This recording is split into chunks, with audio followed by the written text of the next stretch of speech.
All right, board members, we are back at it on agenda item something. What is it from yesterday? 10? Is that the consent? 14. So we are on the general consent calendar, and I'd be seeking any motions or pull before we make any motions. So I've got member Earl and member Bogus. Member Earl. I want to pull, I don't know what number it is. Sorry, I'm not getting quick enough here. But I know you did.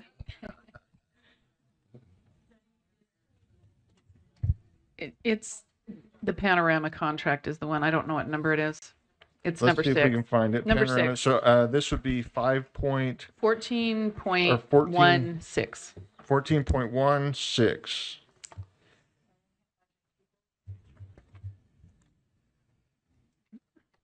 Okay, so that one is pulled, and I've got member Bogus looking for her items, which is totally fine. I don't mean to rush you. I just want to make sure we get what.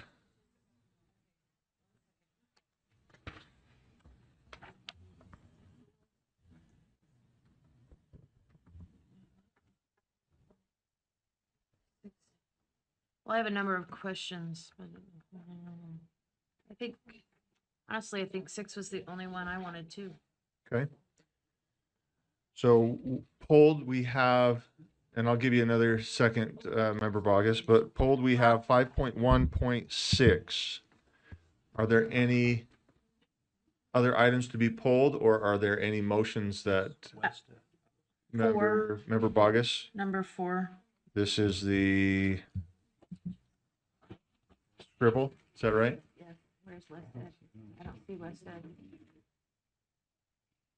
don't think we have a Wested contract. If you're looking for West Ed, it's going to be under 14.3, an information item. But we don't, that's not on our approved list.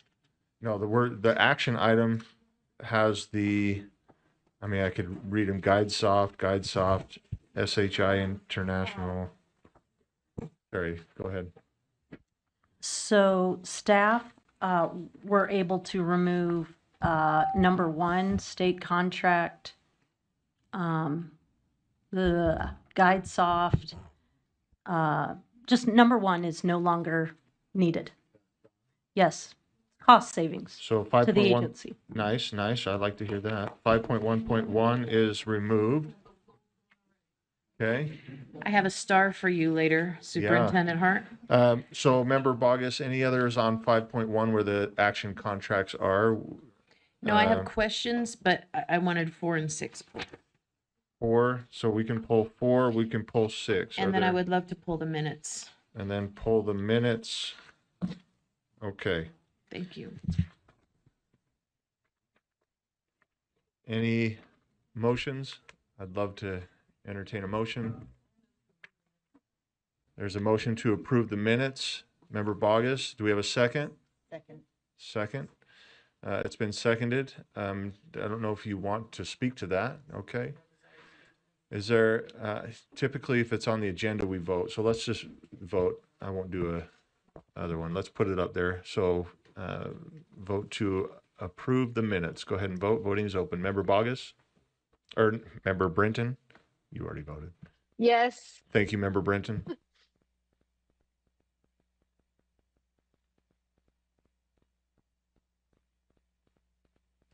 Okay, so that, oh, not yet, it hasn't. That passes unanimously. The minutes are passed unanimously. Any other motions that are wanting to be made? Member Earl?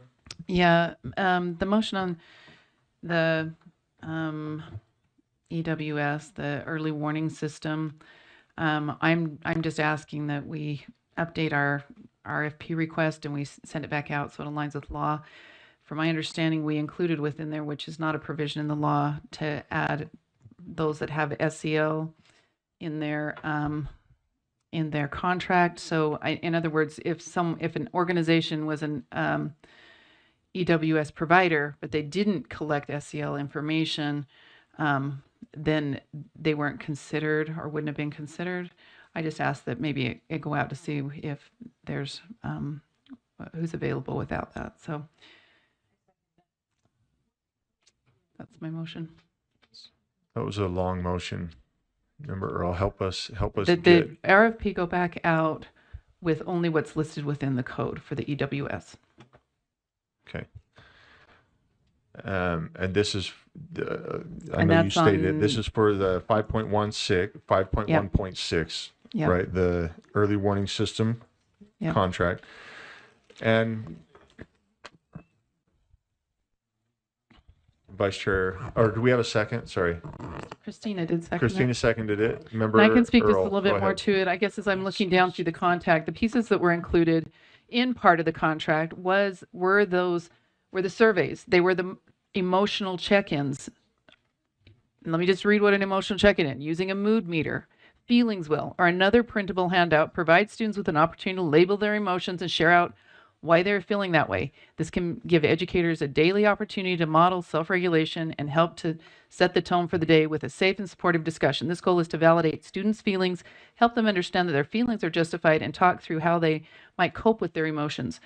We're out of the realm of education. If an education entity wants to provide this, they can fund that. They can, I mean, that can be their choice, I guess. But I think our obligation is to put to place an EWS system, which is an early warning system. There's 3 primary things. The behavior is not measuring your daily every moment intake emotionally where you're at. As a matter of fact, I think that's actually harmful for kids to do that. But, and then the other thing is the survey pieces. Panorama is known around this nation for intrusive surveys that ask a variety of questions, that they're this continual monitoring. I know there are a lot of districts that use Panorama in our state and use it responsibly. This is not saying Panorama's done poorly, any of that kind of stuff. What it is saying, though, is that in our contract, we included that as provisions that needed to be included in the EWS, and that is not what is required in law. I think that opens the door for problems for our districts and for our families. Thank you. That's me. Vice Chair Bollinger. Thank you, Chair, and I appreciate that explanation. I'm through you, Chair. May we have staff speak to what went out for the RFP and why that might have been included and how that might impact those that are using this currently? It doesn't impact them. But keep using it.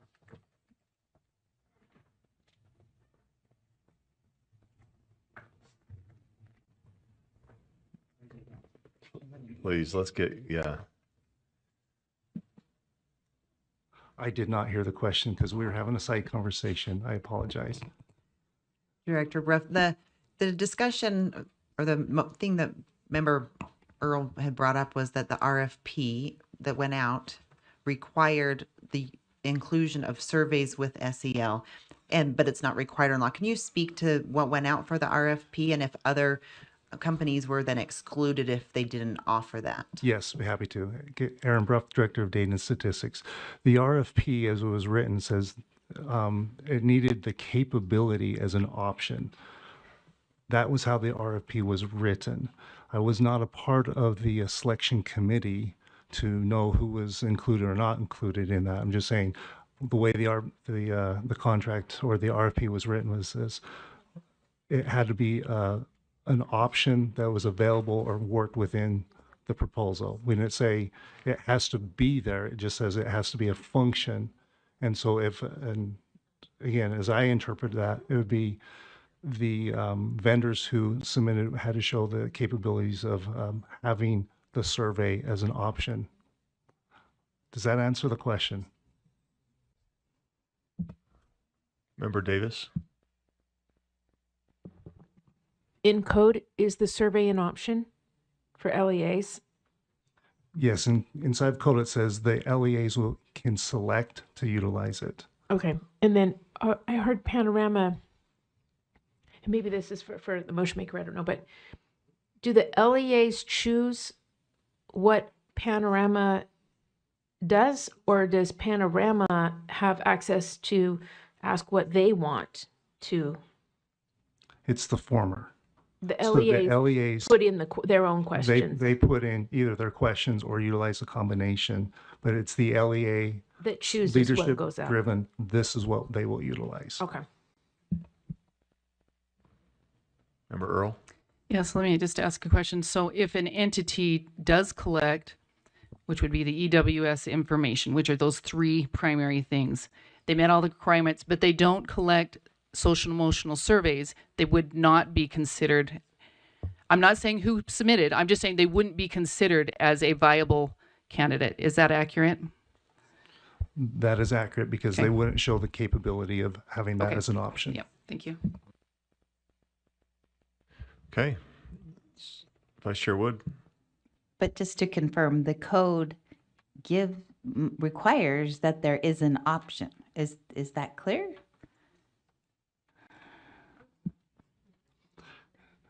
Again, the code says goes through the list of the three elements, and as the LEA determines, can these other options be applied or utilized based upon the LEA's decision?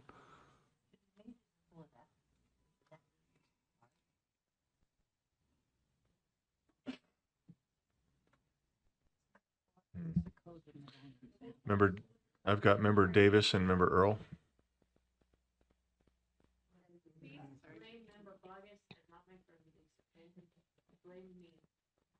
Can the does the RFP require that we only pick one company? Like, could we pick whatever this company that has the capability for the LEAs that choose to do the school climate survey, and then can we have a different one where for the people who don't choose to do, or does it have to be one that can do both? So the way the RFP was written was the state would pay for one at 50%, and the LEAs who are using that one would pay the other 50%. If an LEA chooses not to use the state one, they could can get a little select one from if they any don't do- other as long as they're meeting the requirements of the law. Member Earl? I think the provision, it would be good to look at the code. I think you're right, because that's what I looked down. I was like, what are the provisions that are needed here? If there is a survey associated with it, they are supposed to get parent consent. That's what it talks about, is what happens if there's a survey. It doesn't say you need to have a survey optional, you need to this or that. It just says if you use a survey for your EWS, then it needs to, well, not even for the EWS, just if you're using a survey, it has to meet the compliance of the law. So because what was happening is we had a lot of, Panorama was the primary one, but there were others that were using surveys related to the EWS, and they were telling parents, we don't have to get permission or consent for these surveys. And so that's why provisions were written into the law. It said you can't be doing that with any of these without going through anyways. So, but I don't know that was written so that, well, anyways, I think it's totally optional, and I think we may have eliminated people that could have provided, but.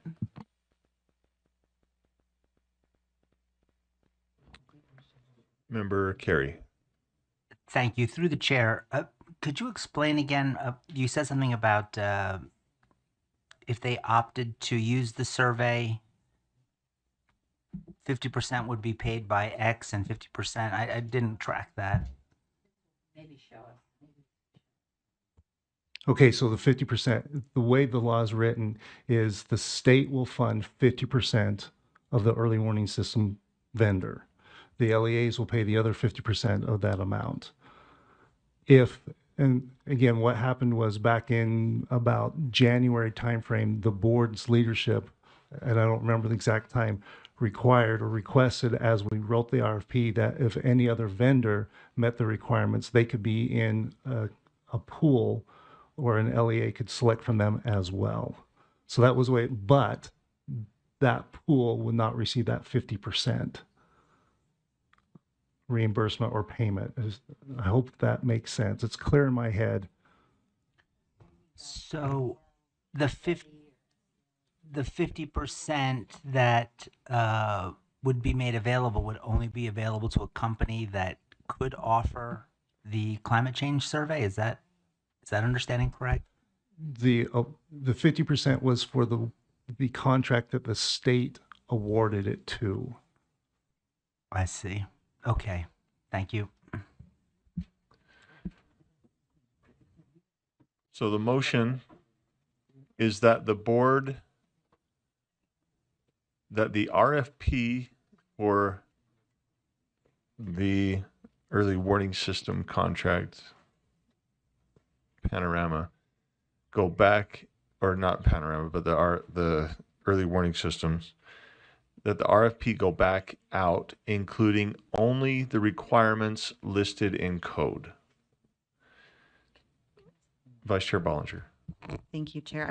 I'm looking at the code right now and just wanting clarification. So it reads that the state board shall ensure that each LEA receives access to a digital program. Can you help me understand where it says we have to just have one system that we can choose in an RFP?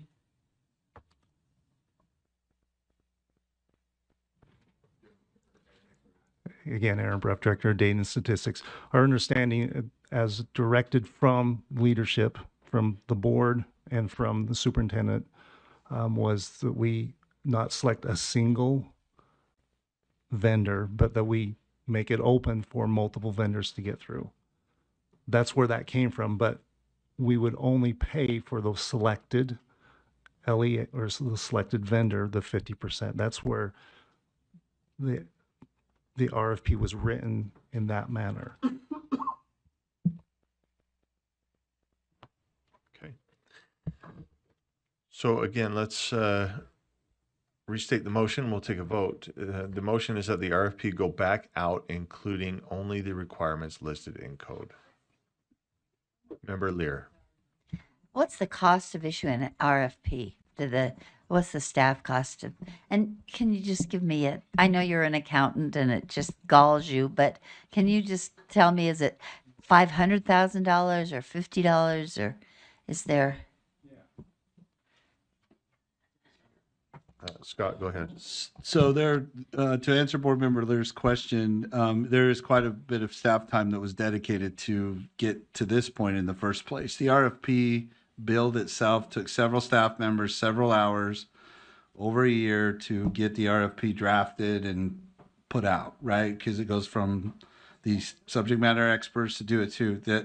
This also, Chair, gives us an opportunity to say we're really technically a year behind on this anyway, and this would have second and third level effects on timing related to the school safety aspects of providing systems for sharing of data, incident reporting, and all that. I know that there's differences of what EWSs do and those types of things too, but the estimate I could give is probably $200,000 to $250,000 if you combine all of the salaries of the people to do it and the time spent on that. So over a course of a year. So can I just follow up briefly, Chair? So I'm just concerned that if we get these responses to the RFP, couldn't they weed out those if there are some that are not compliant with the law? Couldn't those just be weeded out at this point as opposed to reissuing it, putting a big, circle with a strike through it that says no SEL and costing us that much more money? Couldn't you just weed out the problematic responses? Chair, if I may. Certainly, it would take us a lot less time to do this, I can speak to that. I think we could revise the RFP accordingly. What I would respectfully request is clarity, though, because and Aaron can correct me if I'm wrong, and I think this goes to Vice Chair Bollinger's question on, look, could it have been more than one vendor that the LEAs could choose from? Was it just, I think my understanding is yes, correct, but based on the number of submissions we had and some other processes, it only became down to this one vendor. So my suggestion would be, well, we don't eliminate them because they can't provide that choice but we would just make it clear that, look, if you can't, if you choose this vendor, you won't be able to, they don't have that capability. Does that make sense? And there, that way, it wouldn't exclude a vendor based on that criteria that you don't have the capability within your system to allow for surveys, or that we just reword it that way, if that helps answer Board Member Lear's question. Yeah, it'd be fairly quick. true. We have you have a follow-up from that one, member Lear? It just seems like a lot of money for something we don't want, and when we can just choose to not have that. Member, or Scott, are you trying to get back on? Quick. So Chair, the other aspect of that too is that really LEAs can go and choose their own EWSs right now. It's just that what Aaron was trying to explain to everyone was that, we were appropriated $2.2 million or $2.1 million, so that if they chose the state chosen system or systems, we would do a 50-50 split on that. So, yeah. So. Okay, member Earl? Yeah, just, it would seem to me that you wouldn't have to go back and rewrite the whole contract. It would be, there's one provision in there that wouldn't be included. And the idea that somehow everybody that didn't have that threw their name in and knew that they weren't going to meet the criteria. My point is there may have been entities that would have met the criteria had that not been in there that we don't know about. And that's my concern. And this is the state sponsored. This is the one we're saying, this is the one you can use. So it's us, it's not the district choosing it, which they could choose to offer this. This is us saying this is the best possible thing for EWS. So that's why I would think that this would, and I don't want it complicated. It just seems like you wouldn't have to go out and rewrite the whole RFP. There's just that provision in there that doesn't align. So I don't think it's a matter of, let's start again at the beginning. It's not too complicated, but. Scott, go ahead. Actually, so I do need to clarify, I was incorrect. It does say in the code 53F-4-207, the state board shall, subject to legislative appropriations, which we got the 2.1 million, select through a competitive contract process, a provider, one provider. So that's, I just need to make sure I clarify that. It can't be multiple providers that then the LEAs can choose from. It can only be one. So, Member Davis? good catch.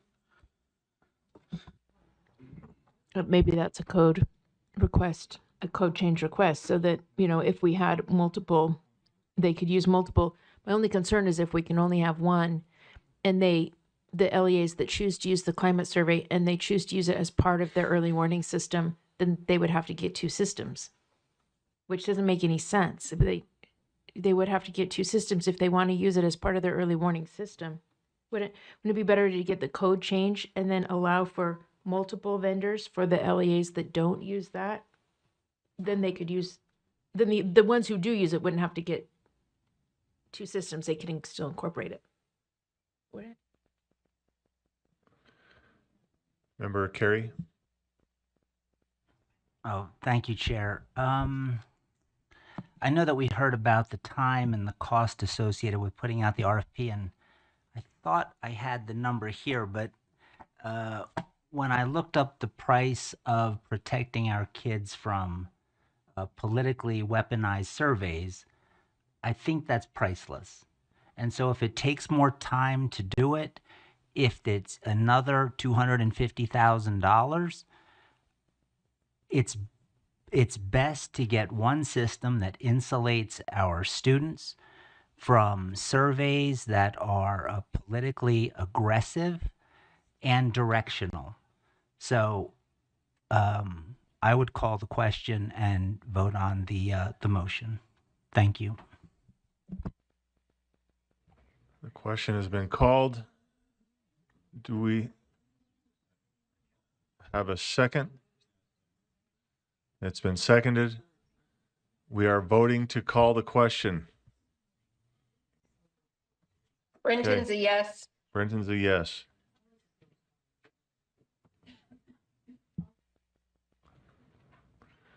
Let's get that. Are we getting that ready?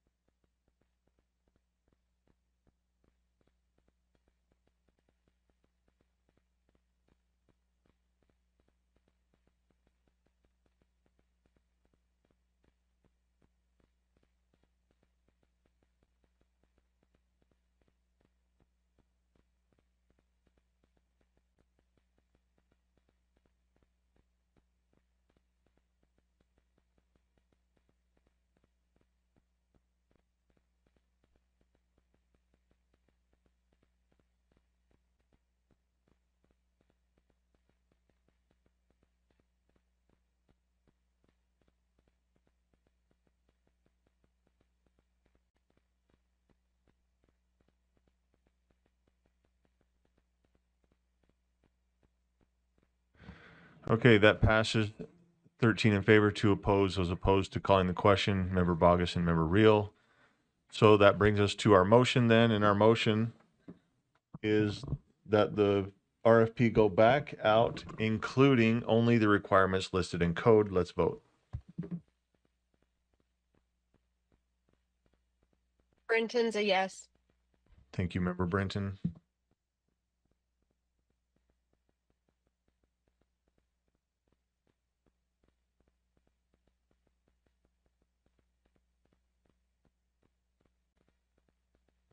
That passes 13 in favor, 2 in opposition. Those opposed being Member Reel and Member Lear.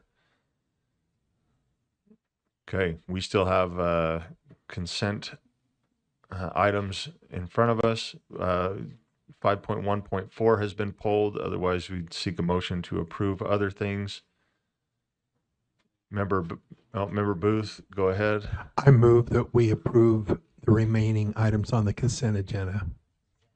Okay, the motion is to approve the remaining items, sans 5.1.4. It's been seconded. Do you want to speak to that, Member Booth, or we? Let's go. Oh, let's go. Okay, Member Bogus, are you speaking to the remaining items, or you got a? Is it on the pulled item or the other item? On number 2. On number 2, that's in order. Yeah, so through you, Chair, I'm wondering what projects, so we have 2 GuideSoft things, I read them. What are the projects of IT work project? Got Jared approaching the table.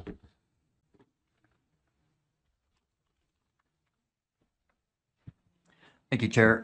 Jared Felt, USBE IT Director. So that is to support our UTREX and our UPEF system. So GuideSoft is a state contract that we hire contractors off of, and they come in to do short and medium-term projects. Okay, thank you. Okay, I so have no other questions. thank you. So the motion before us is to approve the remaining consent agenda items. Let's go ahead and vote. Brenton's a yes. Thank you, Joanne.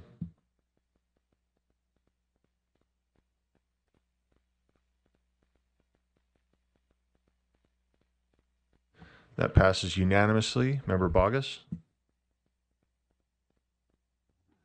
I have nothing to say. Okay, we have a floating contract out there with Scribble. Is there a motion that somebody wants to make? That was timely.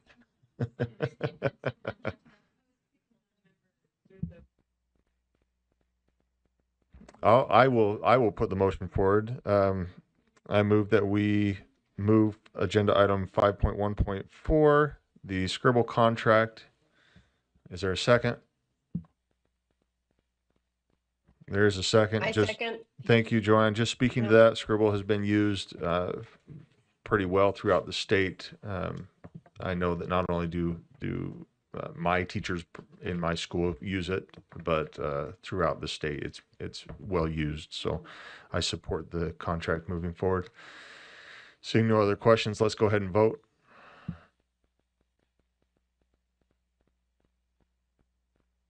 Brenton's a yes. Thank you, Member Brenton.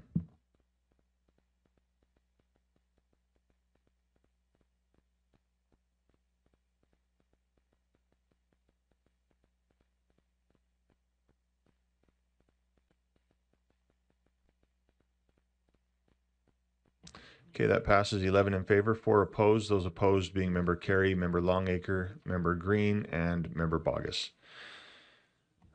That concludes our consent calendar.